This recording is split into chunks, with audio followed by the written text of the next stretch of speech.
கடந்த வாரம் கள்ளக்குறிச்சியில் கருணாபுரம் என்ற பகுதியில் மெத்தனால் கலந்த கள்ளச்சாராயத்தை குடித்த 200க்கும் மேற்பட்டோர் மருத்துவமனைகளில் அனுமதிக்கப்பட்டிருந்த நிலையில் தொடர்ந்து உயிரிழப்பானது அதிகரித்துக் கொண்டே வருகிறது. அந்த வகையில் தற்பொழுது ஜிப்மர் மருத்துவமனையில் அனுமதிக்கப்பட்டிருந்த கருணாபுரத்தைச் சேர்ந்த ஏசுதாஸ் என்பவர் உயிரிழந்ததன் அடிப்படையில் உயிரிழப்பு எண்ணிக்கையானது 61ஆக அதிகரித்திருக்கிறது. 160க்கும் மேற்பட்டோர் கள்ளக்குறிச்சி, சேலம் அரசு மருத்துவமனை மற்றும் ஜிப்மர் மருத்துவமனையில் சிகிச்சை பெற்று வருவதாக அண்மை செய்தியை நாம் பார்த்துக் கொண்டிருக்கிறோம்.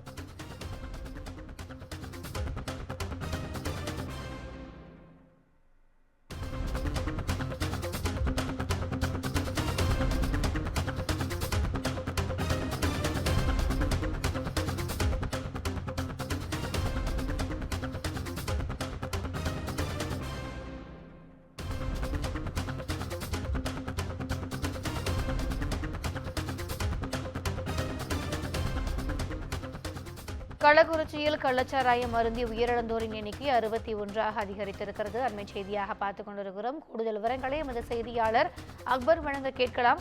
வணக்கம் அக்பர், இந்த உயிரிழப்பு அதிகரித்துக் கொண்டே இருப்பதற்கான காரணம் என்னவாக மருத்துவமனை சார்பில் இருந்து கூறப்படுகிறது? கூடுதல் விவரங்கள். வணக்கம் திவ்யா. கள்ளக்குறிச்சியில் விஷச்சாராயம் குறித்து 20 பேர் அனுமதிக்கப்பட்ட நிலையில் 3 பேர் சேர்க்கப்பட்ட அன்று மாலையே உயிரிழந்தனர். தொடர்ந்து 17 பேருக்கு ஜிப்மர் மருத்துவமனையில் சிகிச்சை அளிக்கப்பட்டு வருகிறது. இதில் 16 பேரும் கவலைக்கிடமாக உள்ளதாக ஜிப்மர் நிர்வாகம் அறிக்கை வெளியிட்டிருந்தது. இதில் 10 நோயாளிகளுக்கு மூச்சு சம்பந்தப்பட்ட சிரமம் இருந்ததால் அவர்களுக்கு வெண்டிலேட்டர் கருவி பொருத்தப்பட்டு உயர்தர உயிர்காக்கும் சிகிச்சைக்காக தீவிர சிகிச்சை பிரிவில் அனுமதிக்கப்பட்டுள்ளதாகவும் மீதம் உள்ள 6 நோயாளிகளும் கவலைக்கிடமாக நிலையில் உள்ளனர் என அறிவிப்பு வெளியானது. இந்நிலையில் மேலும் ஒருவர் ஜிப்மர் நிர்வாகம் அறிவிப்பு வெளியிட்ட அன்றைய தினம் மேலும் ஒருவர் சிகிச்சைக்காக அனுமதிக்கப்பட்டார். ஆக மொத்தம் 17 பேர் இந்த கள்ளச்சாராயம் குறித்து பாதிக்கப்பட்ட விவகாரத்தில் ஜிப்மர் மருத்துவமனையில் 17 பேர் இதுவரை அனுமதிக்கப்பட்டு சிகிச்சை பெற்று வருகின்றனர். இந்நிலையில் தமிழக சுகாதாரத்துறை அமைச்சர் மா சுப்பிரமணியன் நேரில் நலம் விசாரித்தார். மேலும் அவரது குடும்பத்தினருக்கு ஆறுதல் கூறினார்.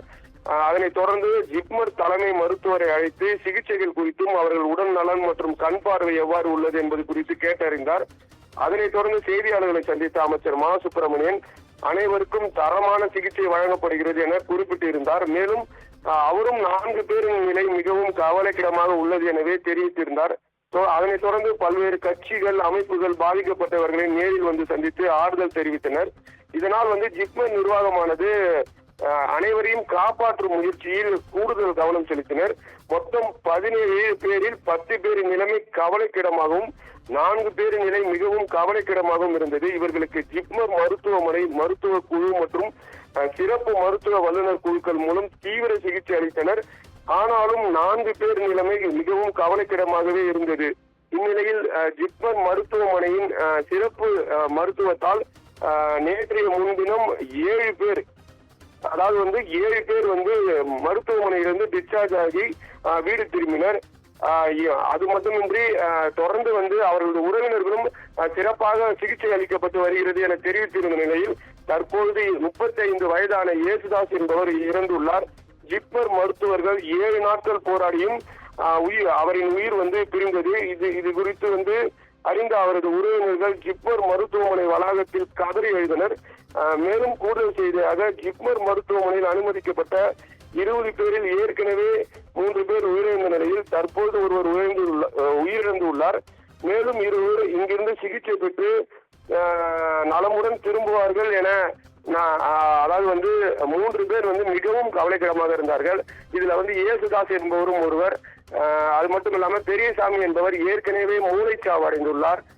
மீதம் ஒருவரும் மிகவும் கவலைக்கிடமாக உள்ளார். அவர்களது குடும்பத்தினர் தங்களது தம்பி, தங்களது மகன், அப்பாவை இங்கிருந்து பத்திரமாக மீட்டு வீட்டுக்கு அழைத்து செல்வோம் என நினைத்தோம்.